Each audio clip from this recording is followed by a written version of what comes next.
starting on D, week 5. What a course it's been. I have to say, when we first launched this course, I was a bit nervous because we'd been doing a lot of sort of strictly beginner stuff for the live courses, and I thought, I don't know, if people are really gonna want this in a live format, something that's a little bit more intermediate.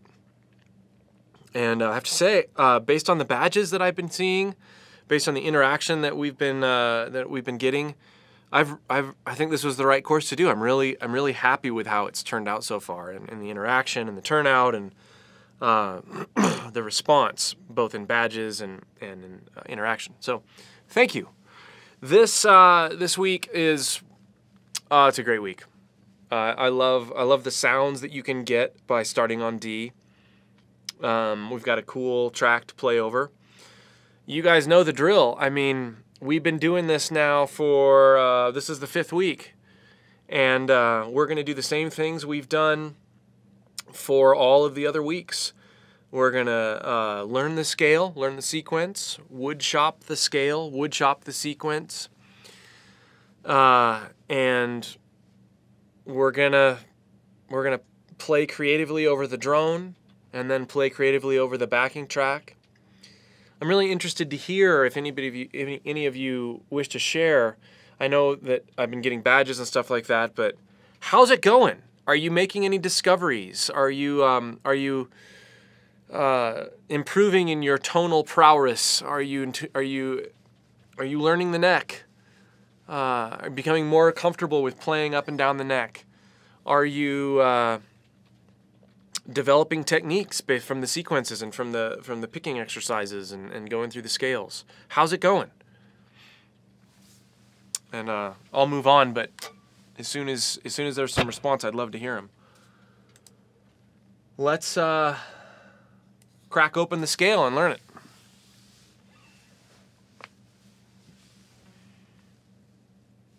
Hey, real quick, Chris. Yeah. We did have a question. I'm not going to put it on the screen. I'll just ask you. But someone is wondering, they're kind of new over on YouTube, and they're wondering, what do you mean by starting on D? So maybe just give a little recap of what we're doing here. So yeah, what we've been doing for this whole series so far, we've been playing the G major scale. And we're playing 3 on a string scales. And first week we started on G, second week we started on A. Third week we started on B. Fourth week we started on C. And we're diving into each one of these positions. This week we're starting on D. We're diving into each one of these positions, these patterns, and we're learning the names of the notes where they exist all the way up the neck in the key of G, which is helping us learn our fretboard. What we're also doing is we're working on techniques like alternate picking, and there's been sequences for each one of these scales as well. So if you're not a JamPlay member and you're watching on YouTube and you want to watch the archives and get the supplemental content and be able to download the backing tracks and do all this stuff, pop on over to JamPlay, sign up for a month or a quarter or a year, and you'll get access to the whole course, live as it unfolds, and also as archives. So you would watch as many times as you want. We also have guided practice videos that sort of they summarize the long live content and then give you actual tools like countdown timers and backing tracks and stuff like that embedded in a video to help you practice along with what we're doing and what we present in the live event. So the live stuff is awesome because you can ask questions, you can interact. And the on-demand components and being able to watch the live archive, if you're really wanting to learn, it's pretty awesome. So that's what we've done. We've started on G, A, B, C, and now D, and we're working on learning the fretboard, we're working on our technique, and then the third thing we're doing is developing our ear, because each week we've had a track that is tonally designed to work with the scale starting on a particular degree of the G major scale. So in other words, this week, for example, we're starting on D. We have a scale pattern in D that we'll learn in a second.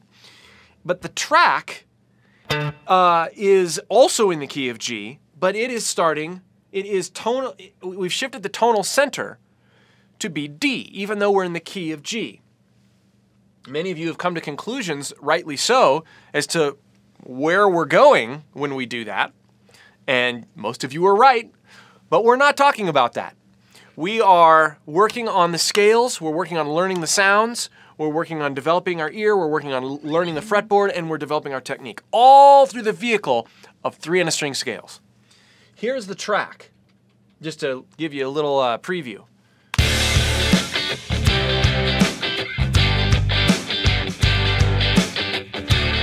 So we're going to be jamming over that by the end. Okay.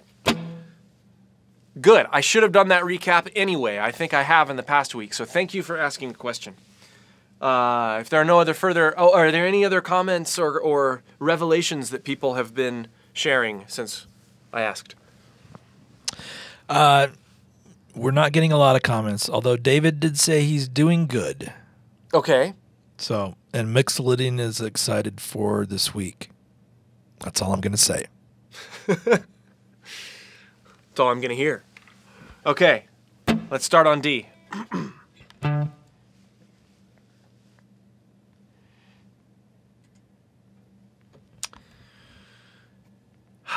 I like this position. We have 3 strings, all with 10, 12, 14.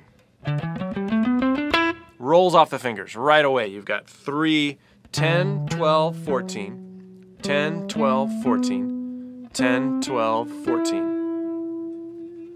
10, 12, 14, 10, 12, 14, 10, 12, 14. 10, 12, 14, 10, 12, 14, 10, 12, 14. Then we have 11, 12, 14.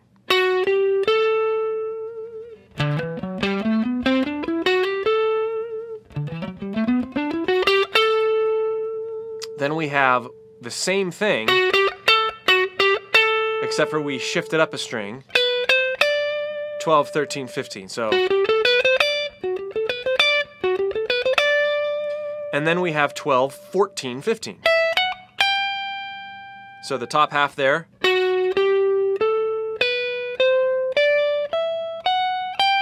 Again.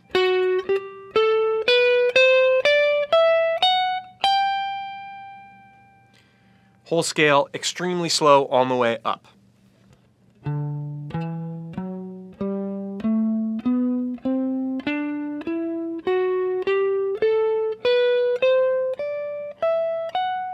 Notice I was using consecutive picking. We covered that last week.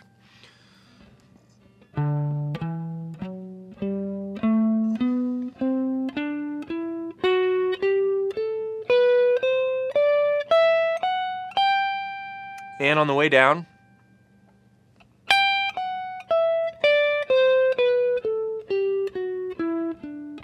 oops, 10, 12, 14, 3 strings. On the way down again.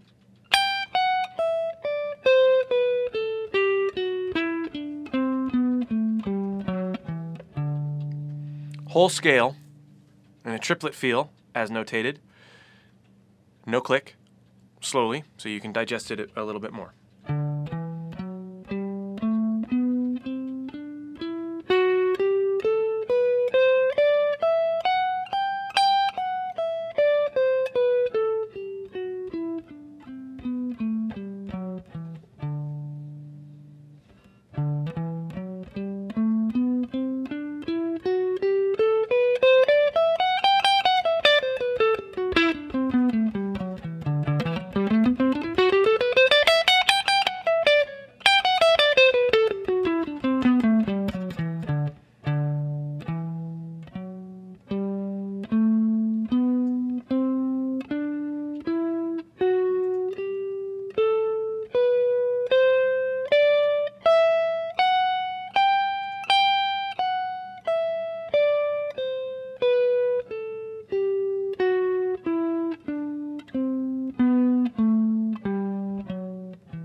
Okay.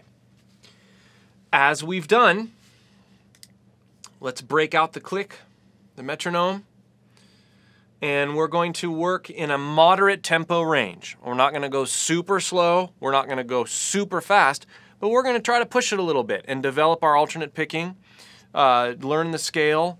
And this isn't obviously something, if you've just learned the scale, you're going to be able to do, but this is how you would practice it, how you would use it to develop technique, and how you would start committing the pattern to memory. For whatever reason, I had quit my metronome after the last one, so here it is. So we're going to start at a tempo of 80.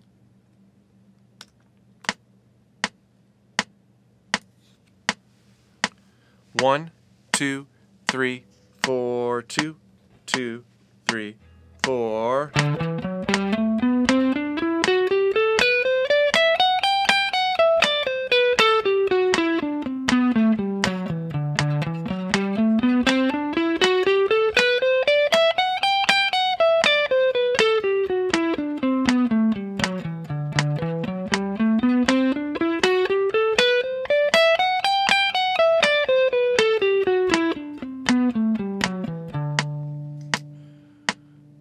If it's comfortable, head up 10 beats per minute. 1, 2, 3, 4, 2, 2, 3, 4.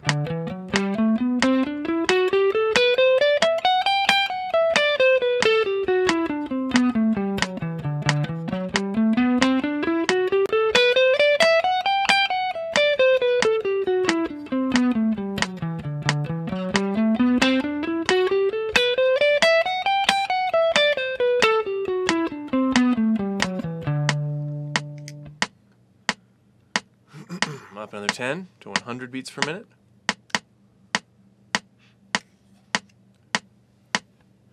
1, 2, 3, 4, 2, 2, 3, 4.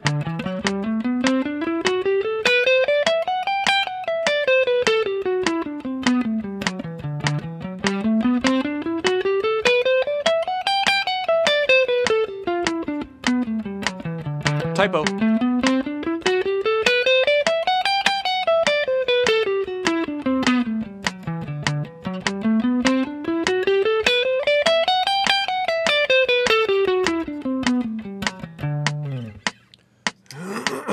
Ten.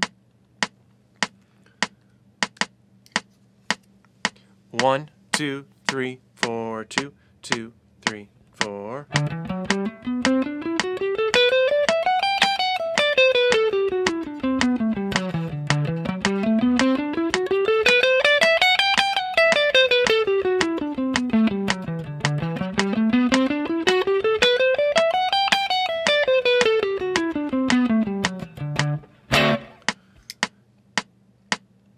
$120.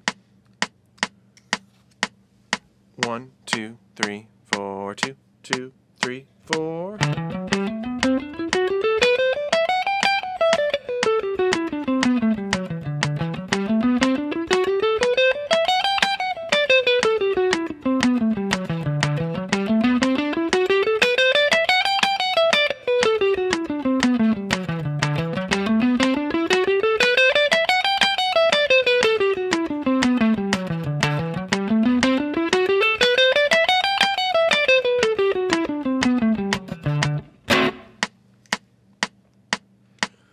$130.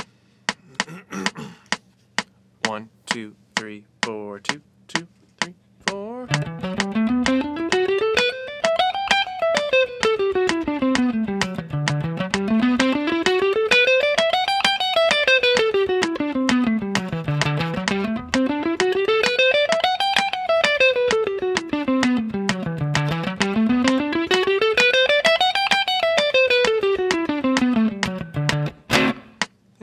Why not? 140.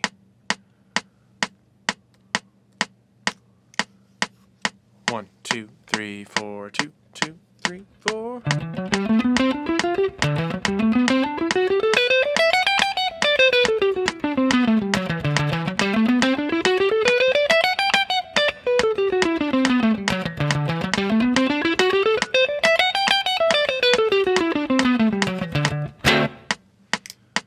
Okay, so as we've said in weeks past, Once you start to get a little, I was a little sloppier at 140. So if I were to keep going, I'd maybe back that off to 135 and practice there for a while, unless I was starting to get too tired. Maybe take a break, come back, try 135, try 130 again, then go to 135, and then go up to 140. I'll bet if I did that, I could go back and play at 140, and I would make less flubs. I'd feel cleaner and a little bit more relaxed. And then that's how you push. That's how you continue to develop your speed. That's how you continue to develop your picking. You never want to go faster than you can play well and cleanly and tastefully, ever. Questions or comments so far? We have a comment here from Mixolydian. Okay.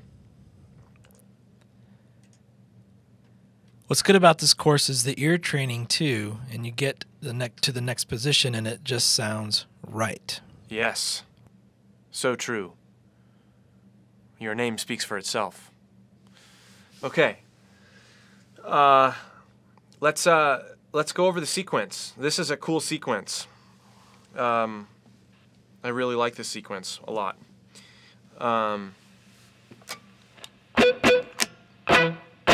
Well, we should learn it without distortion, but it's really fun to play with distortion. Let's go over the sequence.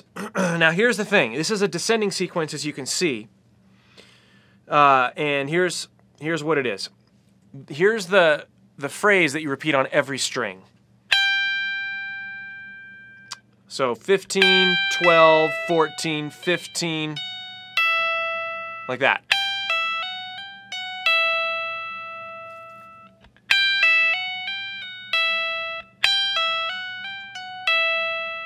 And we're learning it clean just so you can hear the detail, but you really wouldn't play this sort of sequence without some drive.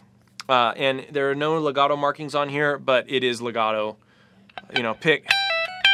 You could pick it however you want, but I usually do something like this. But you can also do things where you don't pick at all, except for the first note on each string, and it's really neat. Really a cool sequence. So here it is. That's that first 2 sets of 3. And then we just do that on every string down according to the scale.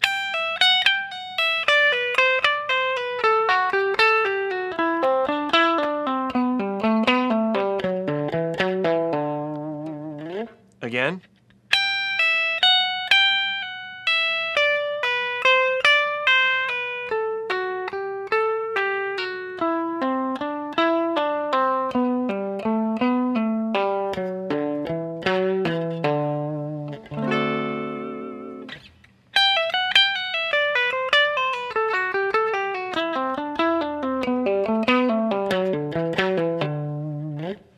Couple more times.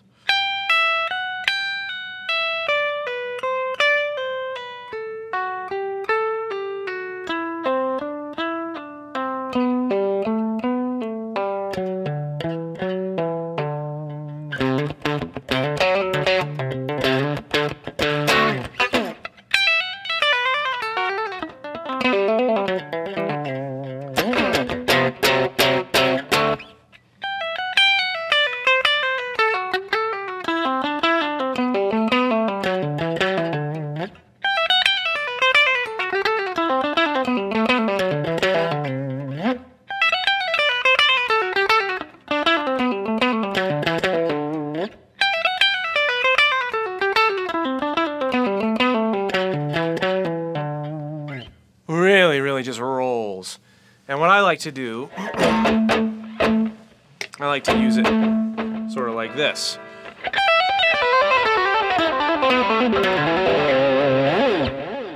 I didn't pick it all. Hammer-ons from nowhere.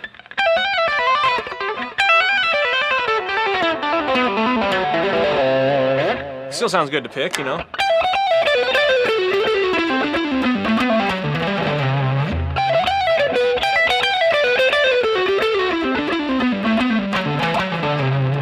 Or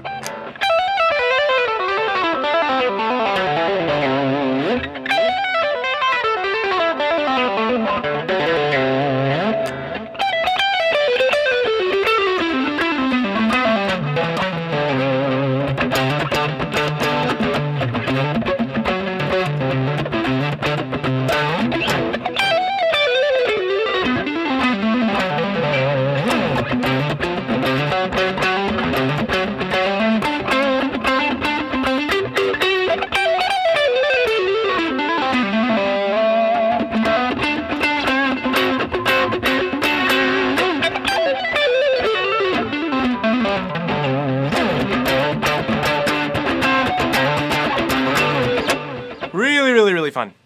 So there's a sequence, there's a scale, and I can't wait to jam over the backing track. It's one of my favorites to jam on.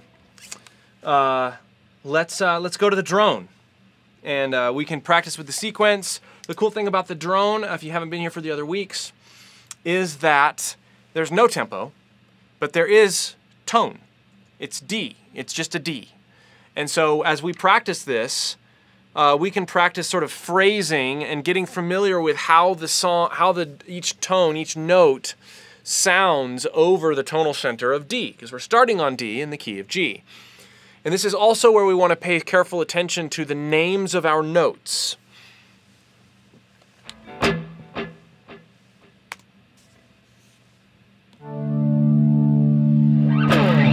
D, E, F sharp, D, E, F sharp.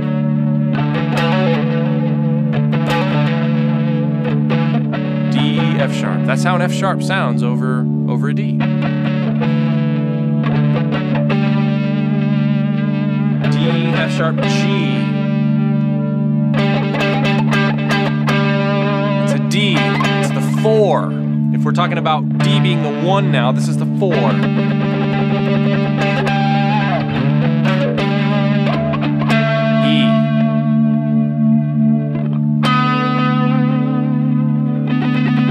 F sharp. Oh, what? No. D, E, F sharp, G, A, B. Now here's the thing that sounds different about this scale. This is a C. A C and then the D.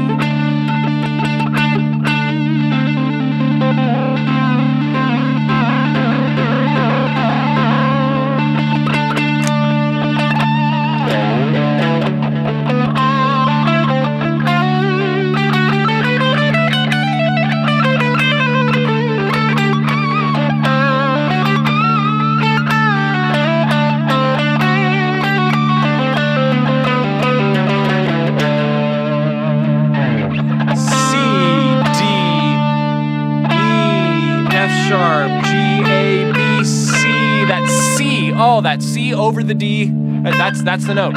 So every week we've been figuring out which notes like really hit home and sound unique. That's the one.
So that's how much fun you can have simply exploring the notes over the drone.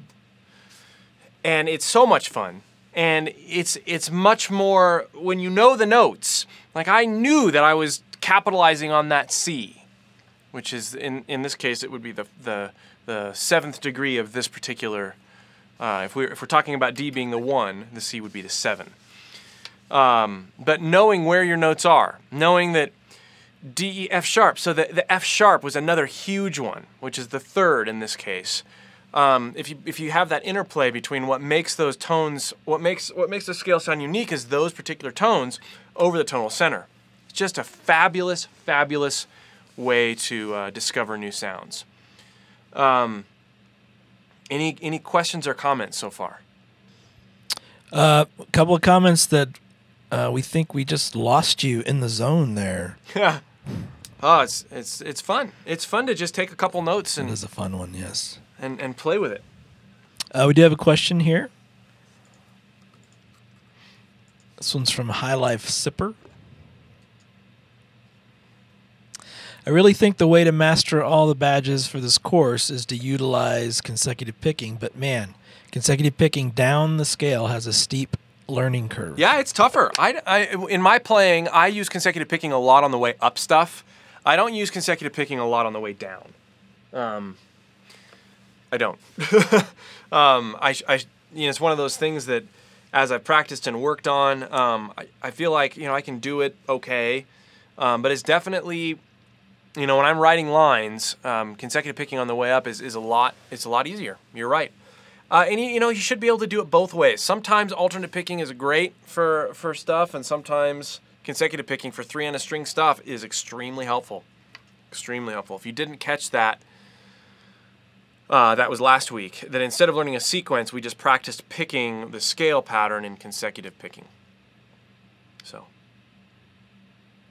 Okay, and here is a question from Ben. Maybe you could just give a little clarification on the drone. I'm not sure if the understanding is there, but how do you know what note to use as your drone? Well, I'm using D as my drone because we're starting on D. That's how you know. Like the drone is the same note as the scale starts on. But how did I know that F sharp would sound cool? F sharp and C.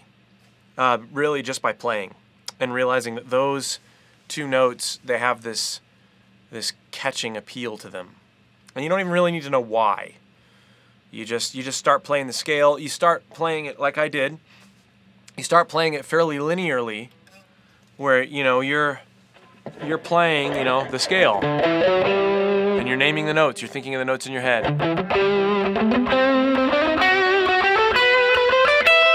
You're being mindful of what notes you're playing when you're playing, and then when you get to one that you think sounds cool, surround it with some other notes and phrase over it, just like I was doing. I mean, that's how you practice any new scale, and that's how you get really good at making music out of scales. This at the end of the day can sound extremely clinical. Oops. Well, so much for that tempo. If I'm just playing the scale, if I'm just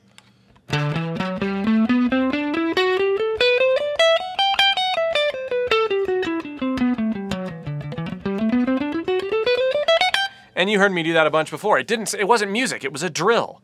But taking this exact scale, and and all that improvising I did for 6 minutes, it was only that scale. I was only using that scale and that scale pattern. Yeah, I messed with the fingering and I phrased all around it, but man, that's it. Okay, and here's a question from Jason. Aside from memorizing all the notes on the fretboard, is there any way to compare overlap, pentatonic, and the cage system with 3 on a string, or should they be thought of separately? So pentatonic and the caged, those are very tightly intertwined, right? Because with each one of the scale patterns, the scale based off of C, the scale based off of A, those sort of things, A form, I should say.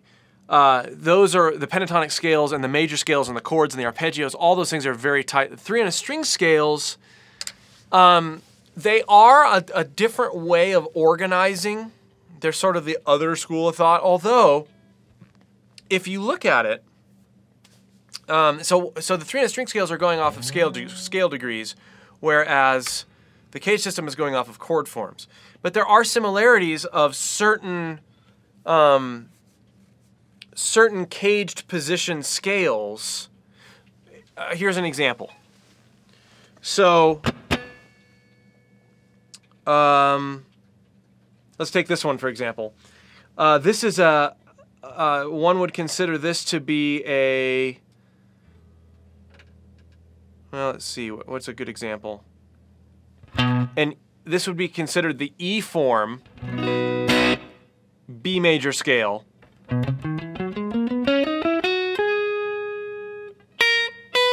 Right? Not 3 on a string. Close. It's not one of the patterns we've been learning.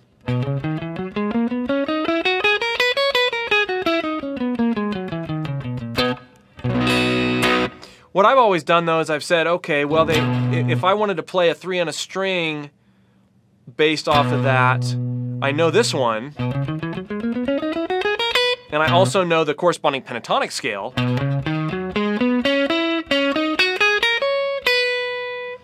Let me do that again. I'm in 3 on a string mode.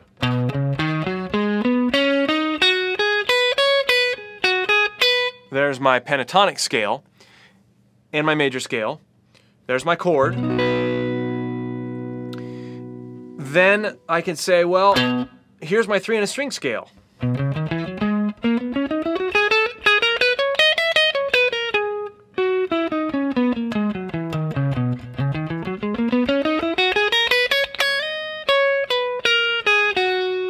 And you can, what it allows you to do is sort of blend the two approaches. You know, if I was improvising around that, maybe I would go up here, or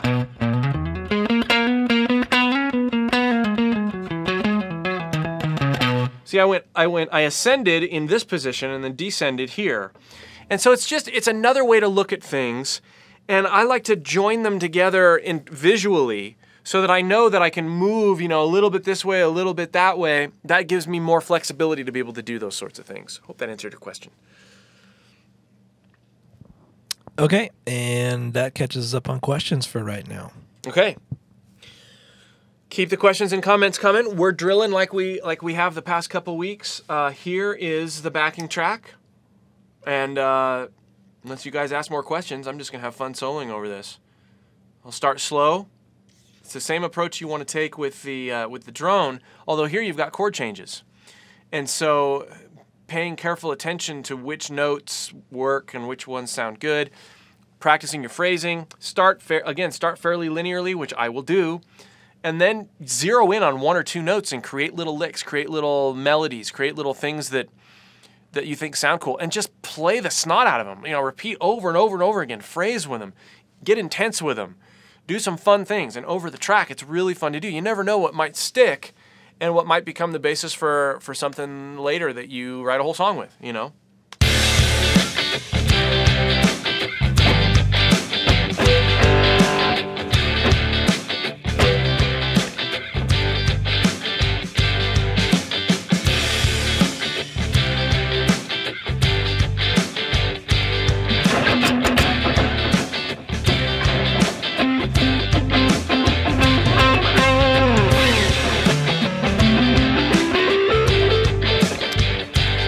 Hold on.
Okay. So that's the fun you can have. I think probably this is the most fun one out of all of them. I think it probably is for me. I like starting on A a lot. I like starting on C a lot. Both of those are really fun. I don't know. Starting on A and C, those are both really fun. But this one, I don't know. There's just a bounciness to it, and it's a major sound, but it's also like it's definitely a dominant seven. It's a bluesy sort of sound. So that's it, guys. Take it and run with it. You guys, if you've been following, you know exactly what to do. Definitely, if you haven't gone back, start from the beginning, watch the archives, track with the guided practice. Throw off don't watch any other lessons for a while. If you guys are really into this, take this and make this thing the thing that you work on for the next, for 10 weeks or for the next 5. Next week we're going to start on E, then we're going to start on F sharp, and then the last 3 weeks we're going to work on joining all the positions together. And that's what really gets fun, because we can take any one of these backing tracks, we can set our tonal center and say it's whatever we want it to be within the context of the key of G, and we can play all over the neck using any one of the patterns. It's so fun. So we're going to do more of that towards the end of the series, and you're going to be flying all over the neck. So if there are no other questions or comments, I look at Chris over there. No? Okay. Happy practicing, starting on D. Do the badge. Send me questions. Talk to you later.